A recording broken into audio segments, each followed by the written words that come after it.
CTV News at 6 with Hudson Mack. Good evening, I'm Andrew Johnson. Hudson Mack is off tonight. Victoria's mayor says a criminal element is taking hold in the Occupy Victoria camp, and the group's message is being drowned out. Word is circulating among the protests that the city wants the tents gone within 2 weeks. The reaction is one of sadness and anger, and a promise from some that when the day comes they're asked to leave, no one's going anywhere unless they're under arrest. I'd love to have a discussion, but everywhere I've moved today, okay, you guys have came and told me that I can't be there. These Occupy Victoria campers have moved their tents so crews can string up Christmas lights in nearby trees, but they're frustrated because their new location isn't pleasing police. We're not allowed to even camp on stairs, and it's like, well, then where do you expect us to camp? You give us the smallest area to camp around, and you say we're trying to work with you, but you aren't working with us. The mayor says the camp has changed, and he's concerned for the safety of occupiers and the public. This isn't what the original occupiers were talking about. This isn't what we were talking about. You know, the city's been dealing with it on a day-to-day basis. We're now moving into an hour-by-hour basis. A criminal element is starting to come in.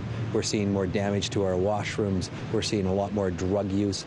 You know, the reason behind the protest is starting to be lost and drowned out. Soon, by the time preparations begin for the Christmas light-up and outdoor skating rink, the city says protesters will need to find another way to communicate their message. We know in Nelson, for example, or we know in London, Ontario, that the protesters said, okay, we're taking the camps down, we're going to leave an information booth that they continue to get the message out. It's really up to the People's Assembly what happens next. If they decide to do a partial demobilization, as has been discussed, and move more towards a flash mob or pop-up protests. Occupy organizers say they are under the impression that if they remain peaceful and cooperative, they'll be allowed to stay. It's a little disheartening to hear that from the city, being that they turned around and said that we were more than welcomed in the square.